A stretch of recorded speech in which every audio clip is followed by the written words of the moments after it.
Dylan, how you doing? Good. How are you? I'm doing well.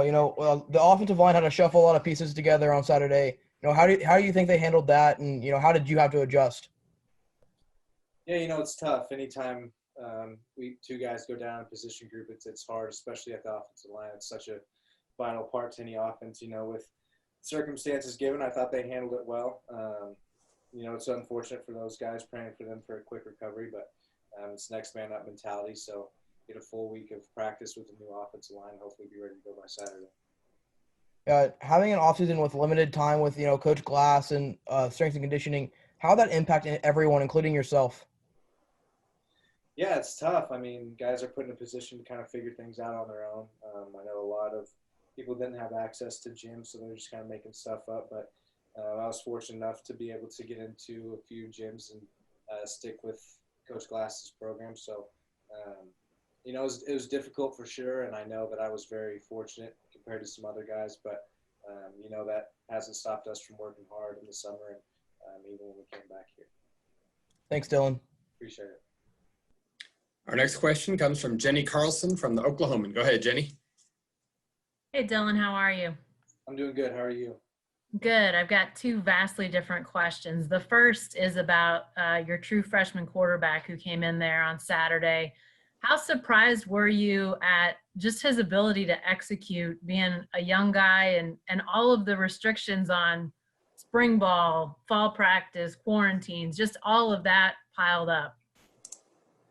Yeah, no, he handled it really well. I mean, there's no doubt about it. There's no secret. He's here for a reason. He's a baller. So um, his confidence and poise is what really impressed me. To come in to a game where not a lot's going on offense and got some guys hurt.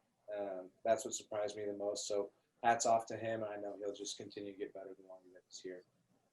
My second vastly different question is about Thurman Thomas going into y'all's Ring of Honor on Saturday. You being a guy from the state, how aware are you? I mean, you're so much younger than, he was long gone by the time you were even born, but how aware are you of Thurman and just his legacy at Oklahoma State? Yeah, a lot of people almost forget about Thurman because of how successful Barry was, but I mean, Thurman had just as good, if not better, numbers in a lot of categories. So for him to get honored is a great deal, and I'm glad we're paying the respects to Thurman for sure. Have you had a chance to cross paths with him at all over the last few years? I have not. Good. All right. Thanks, Dylan. Thank you. Next question is going to come from Scott Wright from the Oklahoman. Go ahead, Scott. Dylan, I wanted to ask you about LD Brown. Obviously Chuba is the guy, and everybody knows what he can do. But talk about LD and what you saw from him and what he was doing on Saturday. Man, I was so freaking happy for him. We came in together. We were actually roommates freshman year, so to watch him, get those opportunities to make the most of it has been really cool to see. I know he had a great camp, did a fantastic job all the way through.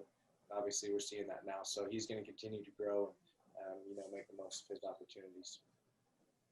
With his personality, does he sort of lend to that? With a lot of guys getting excited for him because he's so excitable himself. Yeah, no, I mean, if you don't like LD, something's wrong with you. So he's one of the most likable dudes on the team. Everyone respects that guy. So, everyone loves to see him be successful on Saturdays. Thanks, Dylan. Thank you. Our next question comes from Chris Budden from ESPN. Go ahead, Chris. Hey, I'm just wondering, who is the guy on offense when you guys hit adversity that is your vocal leader you turn to, or is it you? I think it's a lot of guys. We're a pretty heavy senior class this year.